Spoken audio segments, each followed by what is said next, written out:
What's up, guys? Welcome back to the Divij podcast, episode 130. We're making our way, trying to get to that 1,000 mark.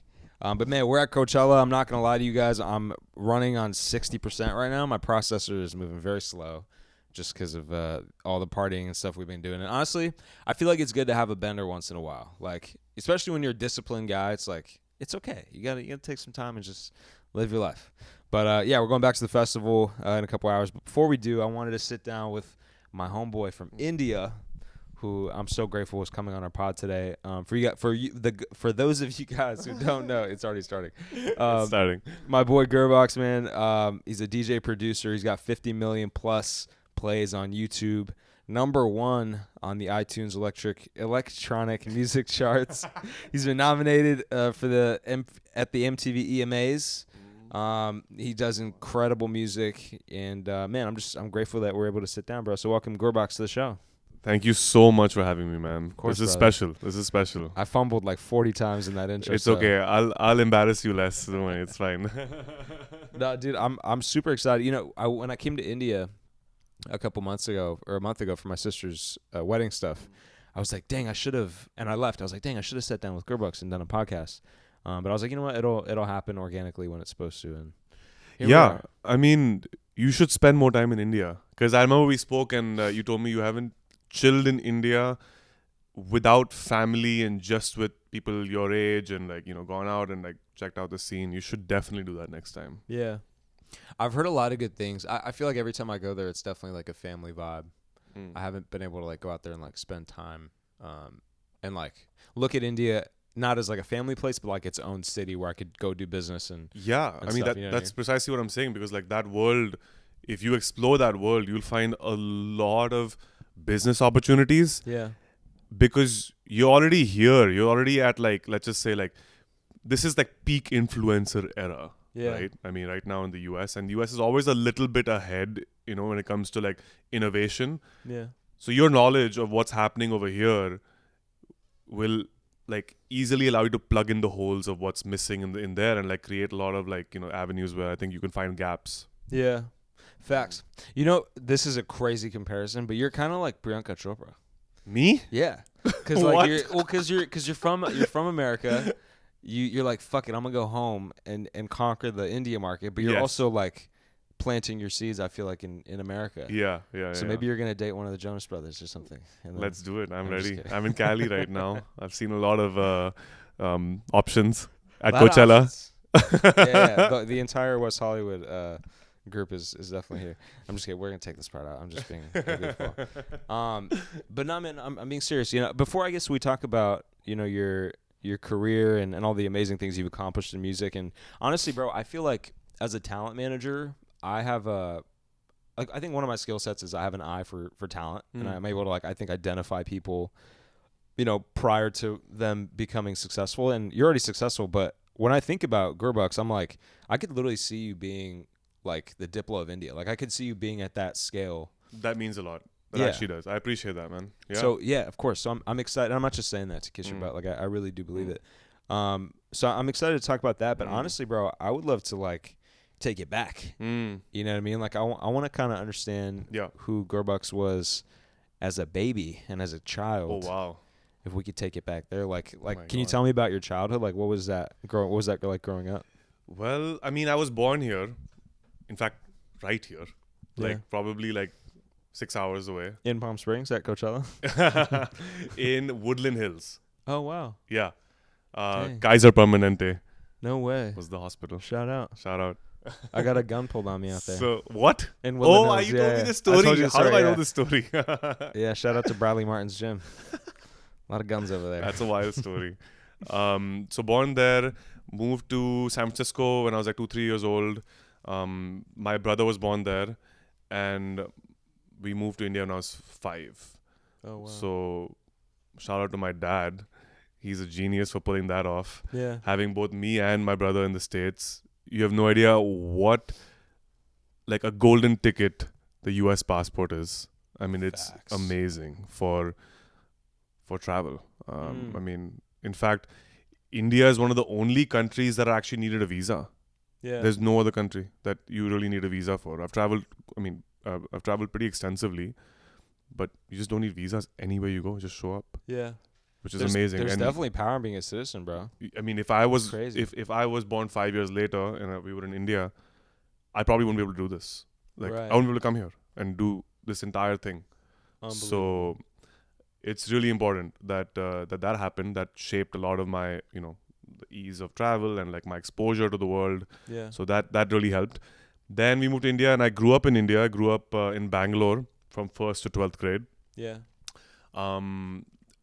And as a kid, I mean, to be honest, I don't remember much from first to like 8th grade. I mean, it was just like, I don't even know what I did. I mean, I guess I was like a good student.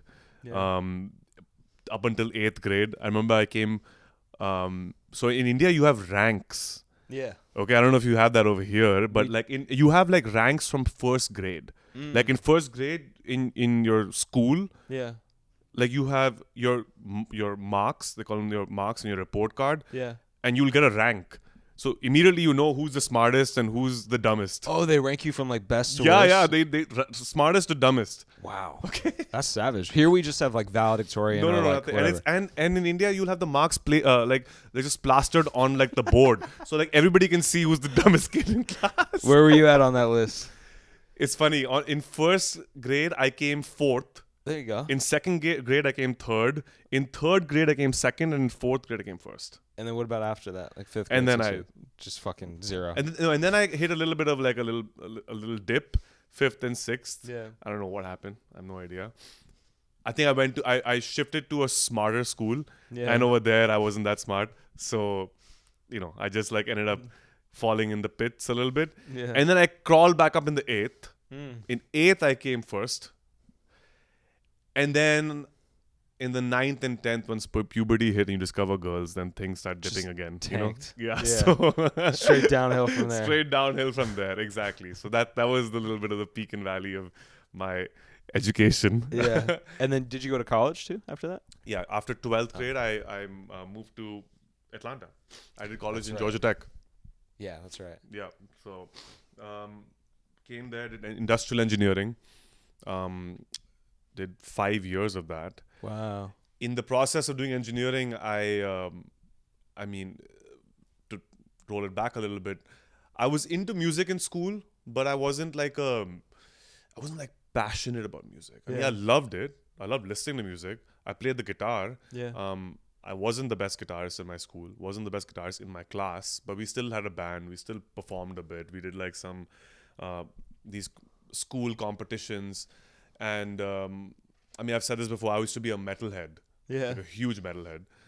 Bangalore was the hub of metal music in India around that time. Yeah. And I used to I was in love with it. Like, I used to listen to Metallica, Megadeth, Lamb of God. Were you like in your goth era, like you had black nails and stuff? Was it like that? I'd get expelled from school. Like in India, they wow. don't fuck around with that shit. Like you'll immediately get expelled. Like you can't do that. Like I used to have, even if your hair is little longer than it's supposed to be, they'll send you to a barber and get it cut. No way. Yeah, and like some random barber on the street that you have no idea what he's using. Nothing. There's just rust all over the blade. Yeah, like zero sanitation. Is it true that they beat you in India in schools? Yeah, With I got bamboo sticks and rulers. I got whipped with a whistle, like on your ass. Wait, like pants down? Like they make you take your pants no. Like not pants down. No, pants that's a little. Dang. Ruler, like a steel ruler on your knuckles. If you were late to class, they'll make you kneel down and put your hands up for like the entire. Yeah, that's abusive, bro. Yeah, but I mean, it was okay. And to what grade does that go on? Like, is that? It depends on which school you're in. See, some schools are more like with the times, I guess. I mean, today I have no idea what happens. But I'm talking about when I grew up, right? It would happen all through till 10th. Wow. Maybe even more. Yeah. Yeah, I mean, some teachers would just slap kids too. Like, it's not like a... Dude, if that happened in America, like if that happened here, but we would also fuck with them. I used to just throw my like lunch at them and shit.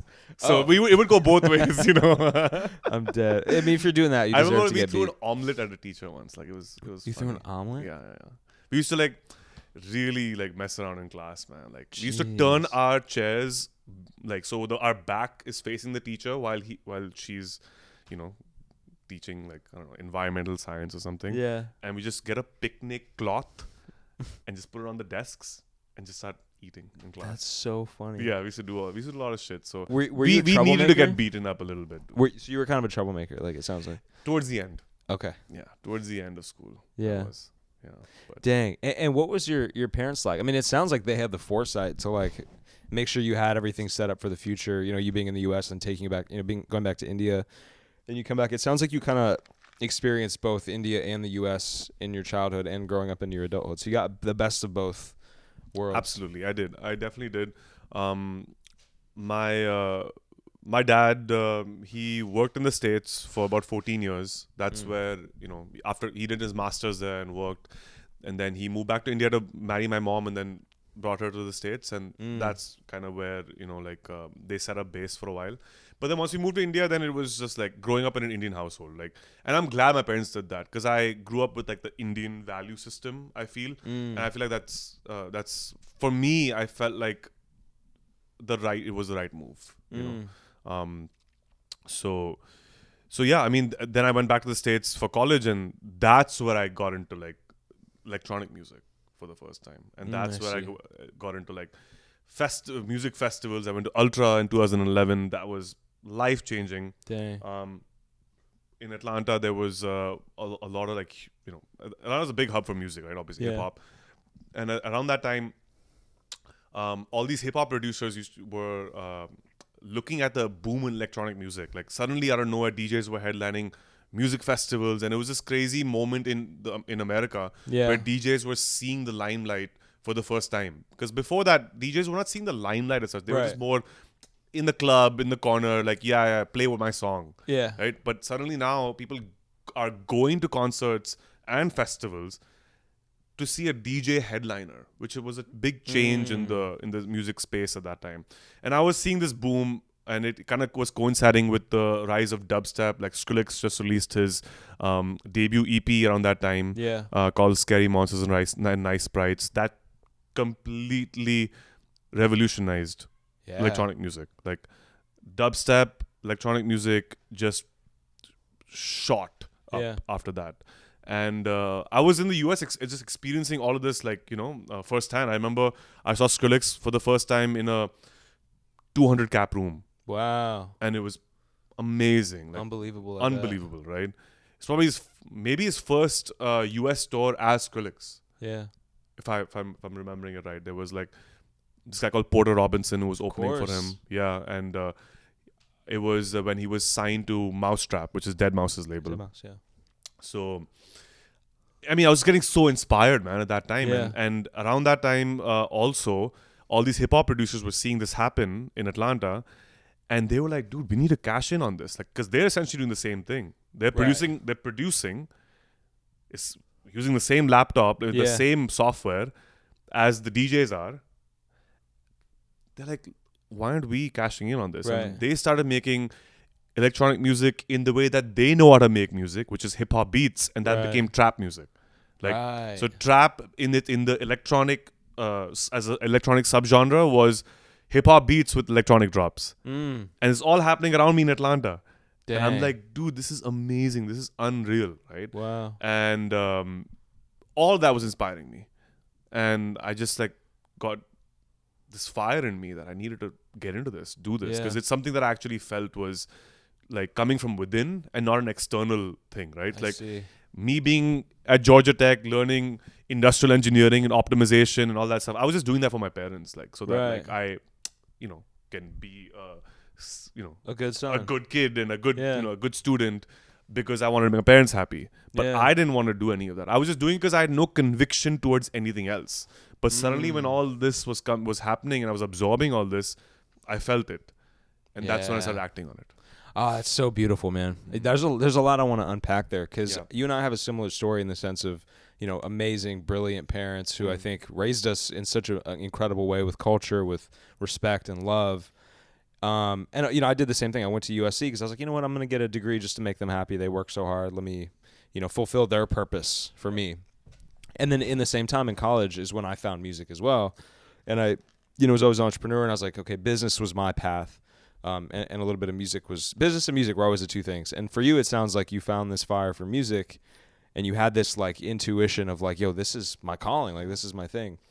And I think it's so beautiful that you followed that, because I think a lot of times we hear the inner voice and we know what we're supposed to be doing and what our purpose is, but obviously going to the music industry is like, people say it's ridiculous. It's 1 in a million chance or 10 million chance of becoming successful. But you said, screw it, I'm gonna just send it. Yeah. That's awesome. That's really awesome. Yeah. So I guess, you know, when you had to tell your parents, like, hey guys, like, I know I got this degree and stuff, but like, yo, I'm gonna go do music now. Yeah. Like, what was their reaction? Were they supportive of that? So my dad, I mean, obviously I had to like kind of like sow the seeds a little bit and like kind of like, you know, ease them into this, and I'll just be like, I'm going to be a DJ. Like it was never just going to be like that. I knew what the reaction was going to be. So I slowly started like talking about music and, you know, wanting to maybe learn music production, because I didn't know anything about it. Yeah. Like I had no idea what music production entailed. I knew I loved music. I knew I loved going to festivals and raging. Okay. But would I actually love making music? Yeah. I had no idea. Oh, so you had never like gone into the studio and tried? Nothing. Wow. I didn't know anything about music production. Dang. Okay. You were just like, I'm gonna figure this out. I knew I loved music. Yeah. Now, beyond that, I assumed that I would love everything else, but I knew at the back of my head that I might not. Right? So I had to like dip my toes in it a little bit before I go full throttle and say, I'm going to fucking drop out, you know? Yeah. So I had to gain that conviction internally.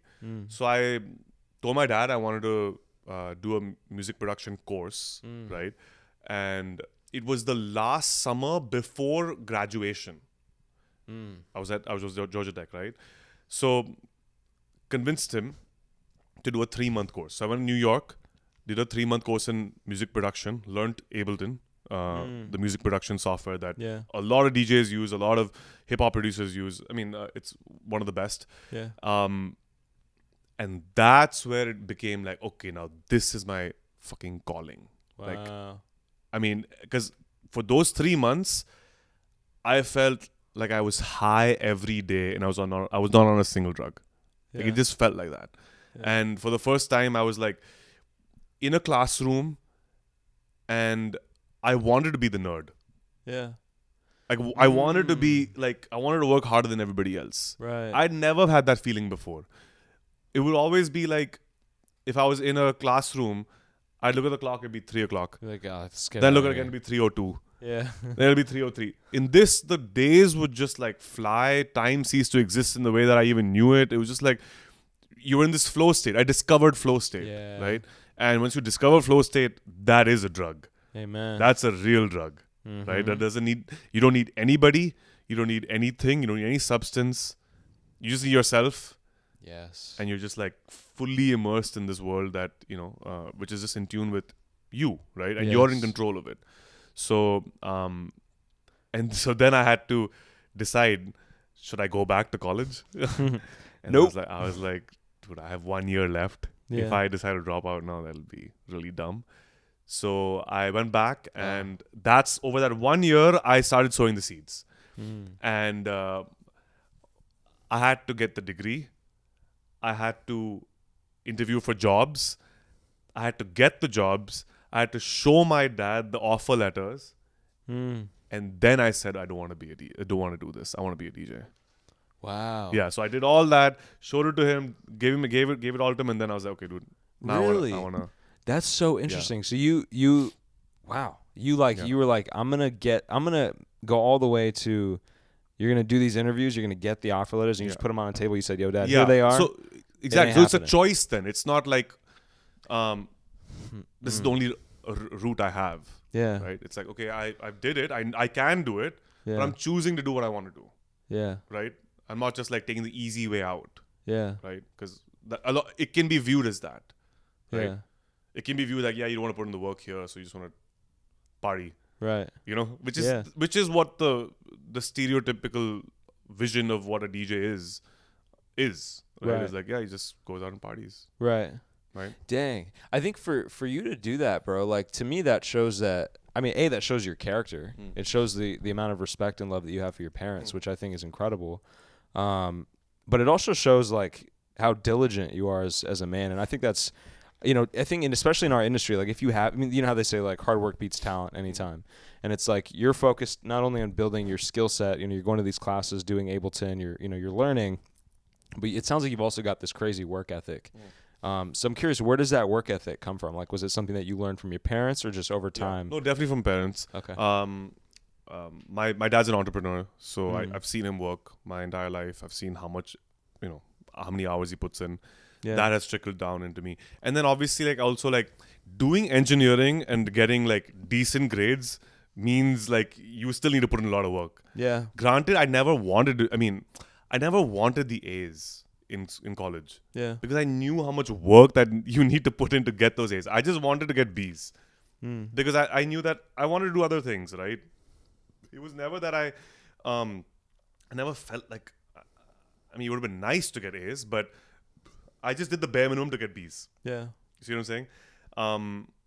Because I knew that if I dip lower than that, I mean, my parents are gonna be like, okay, what are you doing? We sent you there to do this thing, and you're just like fucking up, like, So I knew that that's not gonna cut it. Yeah. So it comes from there, and then also there's something to say about like being like excelling to some degree at what you hate makes it very easy to put in hard work with something that you like. Yeah. You know what I'm saying? Amen. I mean, if I'm sitting here like pulling all-nighters in some class, where the subject matter is just, completely like irrelevant to what I want to do, and I'm getting B's, then it's super easy to just, work non-stop about making music, right? Because it just doesn't feel like work at that point. Right? Yeah, and go hard on the things that you actually care about. For sure. When you got exposed to the tech side of production, right? Like all these buttons, and because I've looked at Pro Tools and Ableton, and for me, I get overwhelmed because I'm like, there's so much going on. Yeah. So in your initial exposure to music, was there a lot of friction with that process, or was it sort of like you got through it easy? So before I did that music production course, right? So Georgia Tech had a humanities like requirement, right? Yeah. Like most colleges have humanities. So I was going through the humanities requirements, and there was a music production course at Georgia Tech. Yeah. So I decided to take it. I'm like, I want to be a music producer. Let me just try this. I mean, it's right here. I don't have to go anywhere. Totally. Dude, it was the hardest thing ever. It was the hardest class I'd ever taken. Yeah. And I don't think I've ever said this. I don't think my parents even know. But it's the only class I failed. Really? At Georgia Tech. In engineering school. Wow. I failed music production. You know why? Why? For cheating. Oh, you cheated? Yeah. Wait, how do you even cheat on that? Like, what do you do to cheat? Dude, it's the wildest, craziest thing. So, like, so in a semester, the way the grading system worked was you have 3 homeworks. Yeah. And then you have a final. So the 3 homeworks were like maybe 20%, 20%, 20%. Yeah. And the final was 40% of your grade. Now, the homeworks were a song that was a minute long. Yeah. Okay, so you make a minute-long song and go in front of class and present it. And everybody's listening to it. The professor's there, he's listening to it. So I remember like working for that first homework. Dude, it took me like 8 hours. Dang. To make the shittiest 1 minute piece of crap that you can't even like call music. Like I don't even know what I did, right? Yeah. 8 hours to make 1 minute. I was like, dude, what have I got myself into? Like, this is insane, right?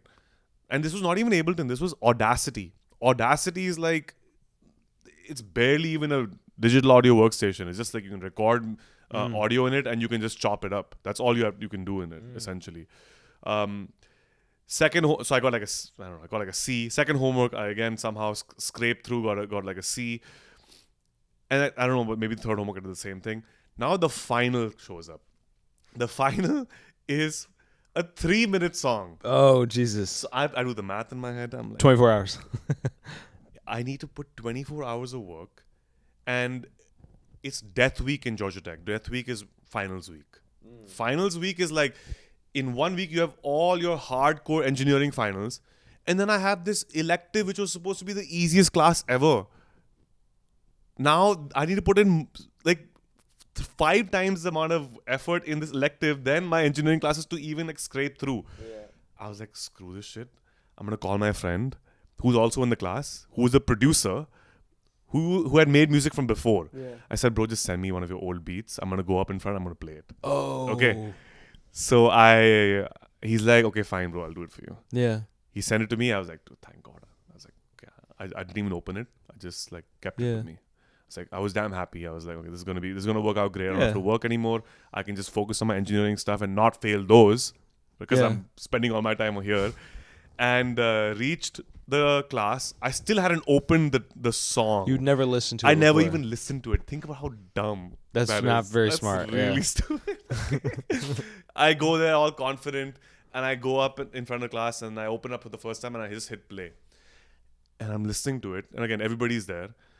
And I'm like, dude, this slaps. This is so good. You're like, dang, I did good. Let's go. And I'm like, dude, this is sick, right?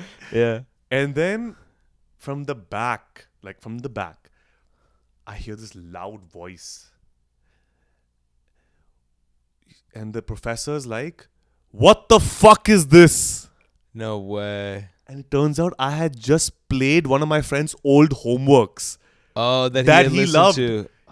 He got an A on that homework and I just played it. I opened the wrong file. Oh, really? Yeah. I opened the wrong file. Oh, that wasn't the one that he told you to. No. Oh, dude. Yeah, you messed up. You messed Straight up. failed me. Yeah, of course he did. Straight failed me. I think I'm the only person in the history of music to have failed for cheating. Yeah. I don't think there's a single person who's done that before. That's so funny. Yeah. He was pissed. Like, he was like, He was really pissed, dude. Like, I mean, the guy's swearing in class. He's an Indian guy. yeah. Yeah. Did you get spanked with a bamboo stick? I didn't. But, thank God. but you know what? One cool fact. He's following me now. Let's go. Yeah. Let's I go. just checked it a few months ago. Yeah. He's following me. on And I Instagram. bet you you're probably one of the few people from that class or like that school that actually did something with music. You know what I mean? Yeah. There's nobody else in that class. Like nobody. I mean, yeah, that's a wild story. That's- The only class I failed in engineering school was music. Yeah. Crazy. Yeah. So you fail this thing, you're probably super embarrassed. Yeah. And then where does it go from there? Like how did you become Gurbax? Like how did you actually take it from kind of being like the student of the game to like, yo, this is my career now, like I'm actually moving in this and taking it seriously? So after I did music production, the course, decided I'm going to come back to India. At that time, I had the choice to stay in the US or come back to India.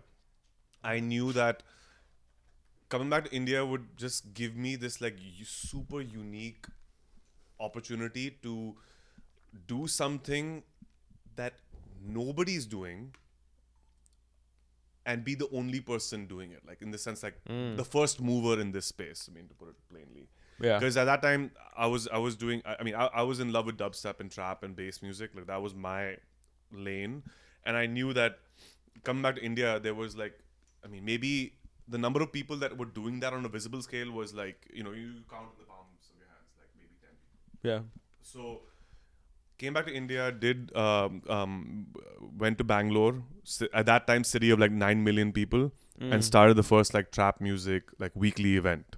And lo and behold, like 9 months later, I was like opening for Steve Aoki.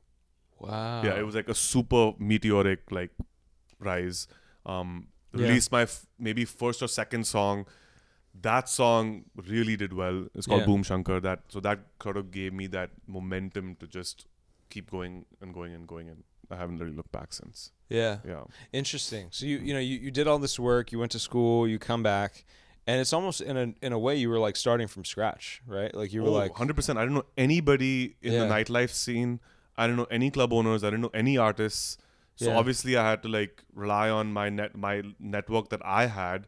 And luckily a friend of mine who I went to college with, who also was from Bangalore, and I went to school with him. Yeah.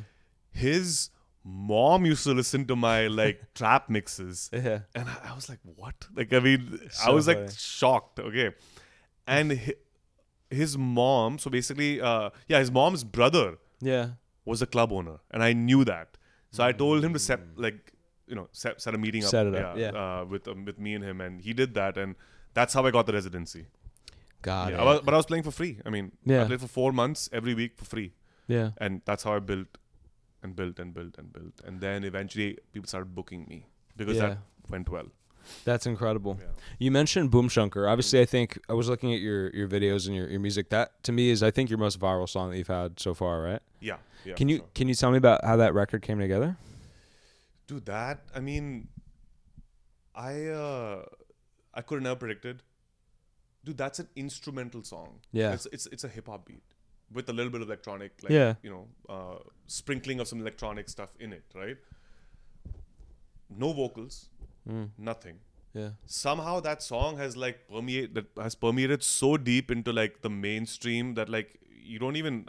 I'm shocked at like how many people know about that song, given that has no vocal hook line. Right. It's crazy, right? So, I mean, that song was, I don't even know. I was sitting on my grandmother's table in Bombay, and I was just messing around, and I made the track, and I think it's one of the first songs, or if maybe one of the few songs that the moment I made it, I had this like immediate vision for what the music video would look like. And in India, you have these people called sadhus, Yeah. right?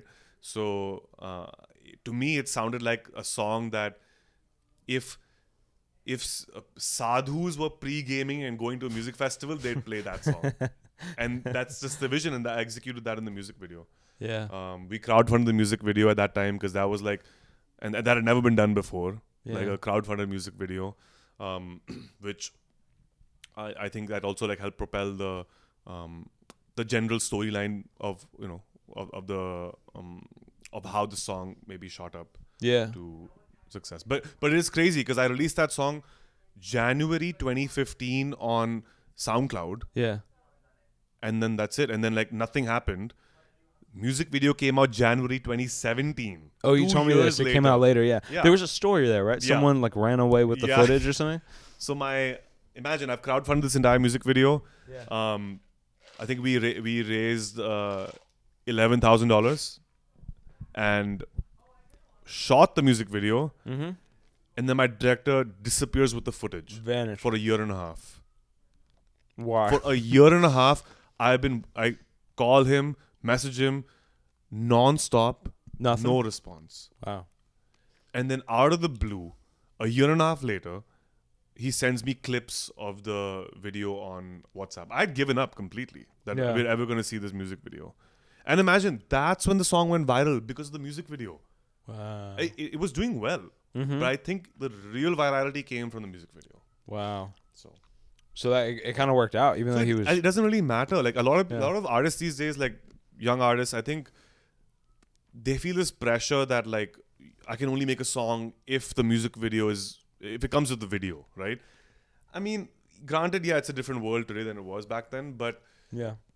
if you like a song and you don't have the budget for a music video, just release the audio and then Yeah. whenever you get the budget, put it out and maybe it works then. Yeah. Right, but don't gatekeep your own music just because you don't have a budget. Because I think it's not the right mentality to have. Like the moment you have something that you're excited about, you should get it out. Yes. I think that's super important. Yes, bro. I have this conversation with my friends all the time that are in the music industry. A lot of them are perfectionists. So like they're sitting on like thousands of records that they've spent years making, and I'm like, yo, when's the last time you dropped a song? They're like, oh, it's been like 2-3 years. I'm like, bro, you're in effect self-sabotaging. Like you're not being productive in any way. So how is your viewpoint? Because I do understand as creatives, it's like this is your baby. Like you made it, you want it to people to love it, and you want to make sure that you have the money for the promotions and da-da-da. But I think to some degree it's like you kind of have to have the Russ method where you just like drop it, consistency, discipline, like anything. Dude, I'm so inspired by rappers in this regard. Yeah. Rappers have this mentality, man. And like it's crazy. I mean, I've heard stories. I mean, one of my friends is one of Thug's mixing engineer. Yeah. Dude, he's told me some wild stories about like how prolific they are. I mean, he's himself has recorded like 10,000 songs or in that realm of Thug. I mean, it's great. That's one engineer, right? Yeah. And they release music, just record the vocals, slap it on the master, and just release it. No mix. Yeah. Crazy. They don't care. If it's a good song, it's a good song. Yeah. And that's it. Like, they don't get into the nitty-gritties of like, oh man, is this snare like Right. EQ'd right or whatever. I mean, I'm saying there is a merit to that discussion, Totally. but there is merit to what these guys do, which is that's the way you make it. Yeah. It's just by releasing. You have to have that output. Otherwise, you're not learning anything. Yes. You're not learning anything by just making a song and then just keeping it on your SoundCloud private. Facts. You're not You're testing. you're not learning anything about whether it's working or not, or what your audience is, and because you release enough music, you have an understanding of what the people like, right? Right. And you can refine it then. But yeah, I mean, that's what I firmly believe. It's way more important than like something polished coming out. Yeah, I agree. Yeah, the diligence that these rappers have, like Tory Lanez, for example, like he's releasing music from prison, like the dude's in jail and he's still putting out music. It's Young like Thug. Young Thug too. He was, I think he was getting arrested for some gun charge. Yeah. He was hiding in LA. Yeah. Hid in a studio for a week. Just cooking up. And no, Crazy. he recorded an entire album called On the Run Wow. and released it Unreal. while he's hiding. Yeah. And then went and turned himself in. I mean, like, dude, this is like insane level of discipline and motivation and like passion. I mean, you look at these rappers, they give you this impression that like they're just screwing around because of their lifestyle, but that is work ethic that's like Elon level work ethic in my opinion. Real, right? Yeah, real shit. I think it's probably because of where they come from. They're just like, that got them out and it gave them this life of freedom and hope and whatnot. So it's like, they're just so motivated and they have that. But I think that's what it takes in this industry is like, you kind of just have to keep pushing. Yeah.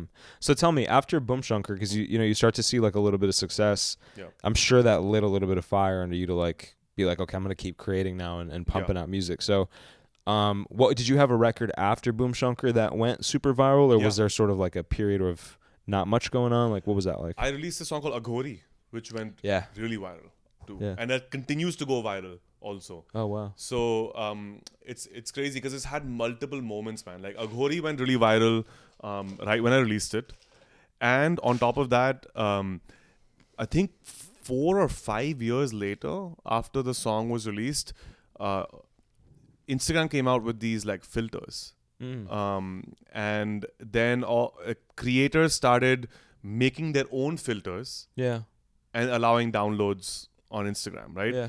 So there was this guy who put out a filter using Aghori. So you essentially have a filter, and it was a filter where you look like a sadhu, like a Aghori sadhu, right? Like your white face and long beard. Yeah. And it automatically used the music of Aghori.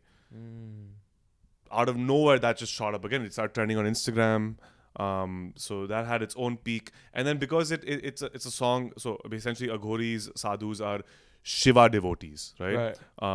Every year you have Shivratri, and every year around Shivratri it kind of just hits another like slow like peaks now. Oh, interesting. So yeah, that song also has been an iconic song in my journey as an electronic artist, right? Yeah. So that's so interesting. When you have records like these that go viral and people are playing them and they've caught steam, how does that impact your career? Like, has that translated into more shows, more business? Like, can you tell me about the business side of being a DJ? Yeah, absolutely, man. I mean that's essentially still date. I mean, my income is still primarily shows, right? So the only way to do it is to release music that people love, and then by virtue of that, you have more people at your shows. And hard ticket sales go up, right? No, but the ancillary benefits are great, right? Because then you can grow a following. With that following, you have brands, right? So it's like but you have to have good music, or you have to be amazing at content creation. It's just one of those two things, right? Because other than that, other than these two methods, I don't think there's a way for you to hit it. Right? Today you can be great at just content creation and you can have amazing following, right? Without even having a single song out. Right.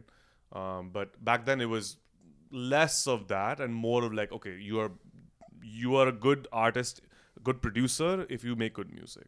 right? Content wasn't as important as it is today, I feel. Yeah. So yeah, that's probably it. Tell me about that, because I've seen, like, for example, Steve Aoki, and he's on the road, 300, 400, 350, no wait, Yeah. 320 days a year, whatever. Mm. And he's always posting these incredible videos of, like, him caking people and the production of his shows, and I feel like his content has definitely helped him expand and grow the Steve 100%. Aoki brand. So how has that been for you? Like, tell me about your shows, and tell me about the content of those shows, and how are you setting Gurbax apart from the other 5 billion DJs that exist out there? No, for sure. So like, there's been a lot of like, with me, I've set myself apart primarily with my sound. That is distinct, because there's not that many people doing the kind of sound that I'm doing in India. Like, that's essentially the what I started doing was like this Indian infused trap sound, right? Yeah. Which at that time was very fresh. So in my journey, that's what's helped me. Yeah. I'm not the best content creator. I know that. I mean, I'm looking at today. 100% I'm not the best content creator. Yeah. I mean, so I'm not gonna say my content game is like on point by any stretch of the imagination. But I try and do that with the music as much as possible. Today, I'm working on my Instagram more than I would have done in the past, because I think today is way more important, right? At my shows, I mean, I always try to bring the best production, as especially for my standalone shows. And I've worked with like a bunch of artists, so like I try to bring them out. Adding that live element definitely sets you apart, because if you're just a DJ, you don't have that element in it. If you're a DJ producer, you have that element, but it depends on like how much of the element you let into your shows, right? Like even for example, like all these guys like Skrillex, Diplo, I mean, for their like for their big shows, they'll always try and like bring some like new element to it. Like I think in Skrillex just headlined Ultra, he brought out was it Dame Dash? No, he brought out Damian Marley. Is that his name? Damian Marley, I think. Yeah, and then Naisha. So he had like multiple like singers. So I try to bring out singers. I brought out dancers. Yeah. So try and keep it fresh in whatever way, and bring out as many special artists, collaborations. It's always more fun when there are more people on stage. Yeah. When you're by yourself, it's great, but like that energy just like it's just way better when you have friends on stage, and that's what I've been doing more lately. Like I just did a show at Supersonic, VH1 Supersonic, which is a big festival in India. Yeah. I brought out like 3 artists who are singers, and then like also I had like dancers as well. That's incredible. Yeah. I feel like, especially in America, I feel like Bollywood music is almost like making a comeback right now. Like every time I go to the gym, they have these like Bollywood songs now playing mixed into the rap and stuff. So is your goal as DJ Gurbax, is it to like bring the Indian culture into the music scene in America? Because I feel like that hasn't been done at scale at all right now. So it is that for sure. Yeah. Today it's been done by a few friends actually. I mean, in fact, they're at Coachella. These guys. There's a guy called these guys called Indo Warehouse. Oh. They just perform at Coachella. Dang. They do essentially what you just said, which is like they've been infusing a lot of like Indian sounds and culture into the sound that they have sort of pioneered, which is they call it Indo House, which is like a mixture of like the Tulum vibe with samples of like Bollywood vocals and stuff. So they have really seen a lot of success, and clearly they're playing Coachella, so they killed it. They played day one. Oh wow. Yeah, and Hanuman Kind is doing it in hip hop. Oh, that's right. True. Yeah, big dogs. But with me, I'm essentially doing a similar thing, but in my own style. There's like a really big surge in independent music in India right now. Like, so what's happening is the field has been leveled now. Like now you don't have to have a Bollywood hit to be selling out stadiums in India. Before it was you have to go that route. That is the only way to get exposure. But today it's like with independent music seeing such a massive rise because of primarily the lockdown, actually, because that's when all the Bollywood studios were shut and people were just releasing music, and obviously people wanted to hear new sounds, and the only new sounds that were coming out were from independent artists. So since that, 2020, 2021, independent music has been on the rise. There have been amazing artists that have come out that in the rap space, in the indie space, like just singer-songwriters that can sell out stadiums now. Yeah. So, and obviously Punjabi music is seeing a rise like never before. Facts. I mean, which has nothing to do with Bollywood. That is just its own lane, right? Yeah. In fact, that's probably seen the biggest uptick in the past 5 years globally. Facts. So. No, I do feel like we're seeing a lot more of India in America in music, and Hanuman Khan's a great example. Like, I think when I saw Nav come out in the rap scene, I was like, dang, like there's a brown boy putting on for our, for our country, like in the music world. But I think people like you and I and your friends that you mentioned, that are playing Coachella, like we're sort of at the forefront, and I think we have a real big opportunity to bring our touch of Indian culture into America, and I think it's awesome. What you're doing. I was going to ask you, whenever I go to a music festival and I see people like rappers performing, I get so much FOMO, bro. I'm like, I almost like don't even want to be in the crowd because I'm like, damn, I want to be on stage right now. Yeah. So do you have that FOMO when you're at Coachella? Dude, I mean, 100%. Yeah. I mean, there's a story that I haven't said. I think this was like right when I moved to India after college, and as I mentioned to you, I didn't know anybody in the scene. I had no friends in like important places to like give me any sort of exposure, and I was still figuring it out, like how do I do this thing, like how do I like get to where I need to get to. And obviously I'd attend shows and try and like network and like just be around. But there was a moment where it was just not going anywhere, and I remember being at a show and I was like, is that this artist, his name is Duelist Inquiry, who was killing it at that time, like he was just smashing it. He's an incredible producer from India. And he was playing at Humming Tree, which was one of the best venues in Bangalore at that time. And I remember being in the crowd, and I had this girl with me, and you're supposed to be having a good time. Dude, I just broke down. Dang. I was like just in tears. I was like, because I wanted to be there so bad. I didn't want to be in the fucking crowd, man. Like, I just had enough of it. And this girl looked back at me, and I like tried to like cover it up, and I felt like such an idiot, but at the same time, I was like, that fire was so strong that I'm like, bro, I cannot be in the audience. I just cannot. I need to be there. And that's how bad I didn't want to be in the audience. So obviously I'm feeling it here too. But here I'm just happy, man. Here it's like I don't know if I've said this, but like whenever somebody would ask me, what is your goal with this music thing? The easiest answer and the most condensed answer to anybody who has no idea what music is and this and that is like, I'm going to headline Coachella one day, right? And I would keep telling people that. That's my goal, right? And I told myself that I'm going to refrain from coming here unless I'm playing. But then when Heineken reached out and said, we'll pay for everything, and we'll, I'm like okay, this is second best. This is as close to a second as you can possibly get, And I knew that coming here, I'll make the right moves to meet the people that eventually will lead me to that moment. So, and I have so much faith that you're gonna do it one day, bro. But one thing I want to touch on that you just said, which I think is so interesting, is when it's people like us that are so dedicated and devoted to our work and our vision and our goals and our ambition. I think it's easy to miss out on the moments and on the journey, because you could have easily been like, you know what, I'm gonna play Coachella, I ain't going this year, I ain't going next year. And then you look back and you're like, dang, I'm 40, I should have gone to Coachella. You know what I mean? Correct. So I feel like it's that balance is where the true beauty is of like, yo, I'm so grateful, I'm so happy with just existing and being gifted the opportunity to even try to do music. Correct. So that's why I'm going to enjoy Coachella. I'm going to go have fun, but also you go home on Monday and you go back to work. Absolutely. To chase the vision. Absolutely. Yeah, I mean, happiness is fleeting, right? You just never, you're never going to be, even if I play Coachella, I'll be happy for a few days. I mean, and then it's done. And then what? What's next, right?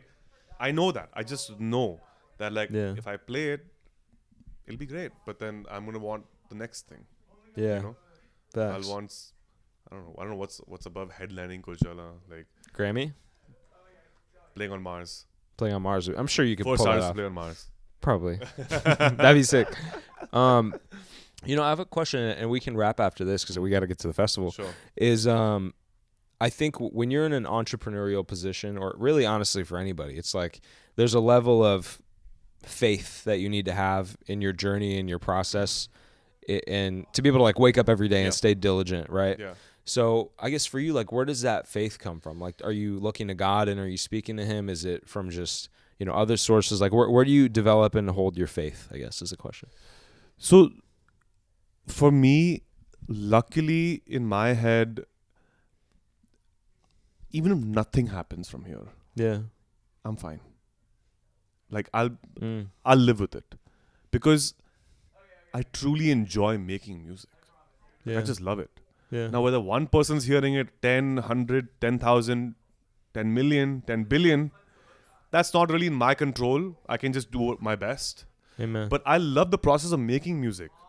Even if a song bombs, I love the process of making that song. Yeah. So I'm just going to keep doing it.